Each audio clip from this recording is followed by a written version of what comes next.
because he's just buying great songs by other people. Everyone can do that. Does that make you a great artist, or does that make you a great performer? Does it make you a great actor? Because you're not writing the script, you're just performing the script.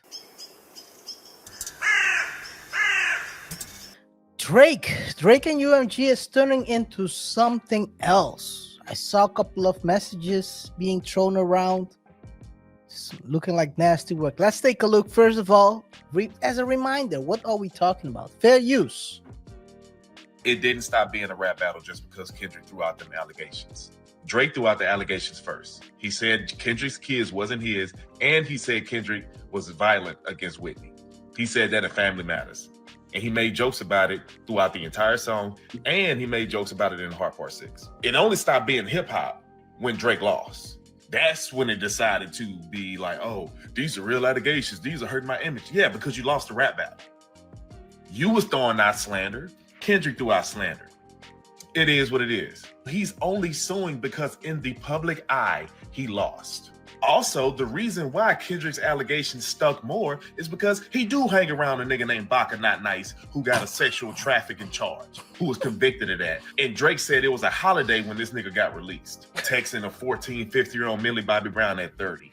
These are things that people can tie together and be like, you know what? That is kind of weird. People love to be like, well, Kendrick rapped about a whole daughter that didn't exist. He was just talking. Well, apparently Drake fed him that information, right?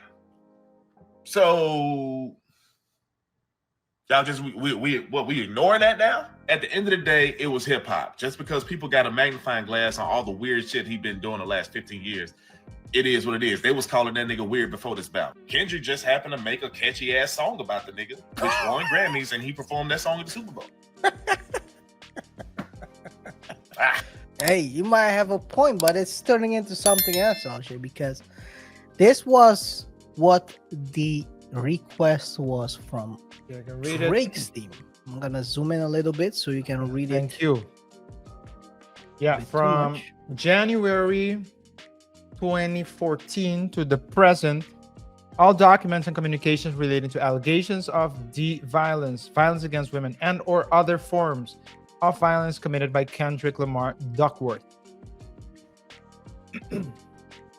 This document request number 50, number 51, from January 1st, 2019 to the present, all documents and communications relating to David Isaac Friley, aka Dave Free, and his relationship with Kendrick Lamar Duckworth and Kendrick Lamar Duckworth's children. By the way, he also already requested and received the contracts of Kendrick and UMG. They gave him the contract, RJ. What do you expect that they gave him? He requested a contract. What do you think they gave him? He requested the contract. Yeah. What do I think? As a company, you're not gonna give him the ins and outs, how the contract is set up. What do you think they gave him? The chart, the performance. They gave him a redacted contract. Let's see if I can find it. Oh man, that was crazy. Yo, here it is. Oh, that's crazy. Let a redacted contract. This is you can read it. Okay. Kendrick Lamar contract. On June 24th, 2025, you produced a heavily redacted version of the Interscope agreement with Kendrick Lamar at UMG. The extent of your redactions, which covered the vast majority of the 22-page agreement, render the agreement unreadable and incomprehensible. The redactions are plainly improper, especially because the parties specifically agreed to treat these types of contracts as attorney's eyes only under the terms of the protective order. See Durling versus Papa John's Intel Inc. International Incorporated. Number Your unilateral responsiveness redactions are all the more problematic given that UMG itself has previously refused to permit plaintiff to make responsiveness redactions, telling plaintiff that doing so would be highly unusual and inappropriate. and that there is no provision in the federal or local rules for redactions of non-responsive portions of otherwise responsive documents. Plaintiff demands that UMG produce an unredacted version of the document bearing Bates number UMG. Okay. Yeah. Stirring into something else. People said it was basically to prove that UMG promoted the song. Then it went to UMG botted the song with bots. And now he's requesting communication between Day Free and the kids. So he's trying to prove RJ, we're one step away of requesting a paternity test for another man. Drake is still trying to drop hits, I believe. Yeah, he's working on it. This has ruined, in my opinion, not ruined, but KR, a rap battle is a rap battle. A hip hop beef is a hip hop beef. Just like basketball, man. I mean, take it to the court, play each other one-on-one. The one that wins has the bragging rights. When you're off the court, you're done. Nothing else to nothing else to discuss. Why take it this far? Yeah. You're trying to RJ.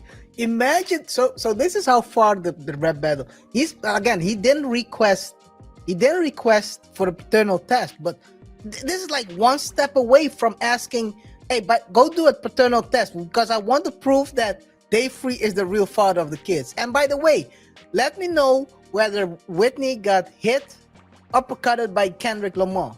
Yeah. Is Drake really the hip hop police? But this is ridiculous, man. This is ridiculous. I totally agree with you on this. Like you said, this was a rap battle, but somehow, I mean, sometimes you take a loss, and I think that the intro, the guy who said it in the intro, he said it perfectly. Both guys threw allegations at each other. Both guys, I mean, people forget that Drake, because he lost, people forget that in his song he was saying that Kendrick was beating his wife, that his kids are not his. He was saying that Kendrick was wearing sleeveless white shirts. Yes. And that he was molested. Yeah. That's a rap battle. You don't see Kendrick try to sue for that. It's a sad thing because, like you said, if he would have just kept it pushing, by now people would have forgotten it. But he's dragging this along.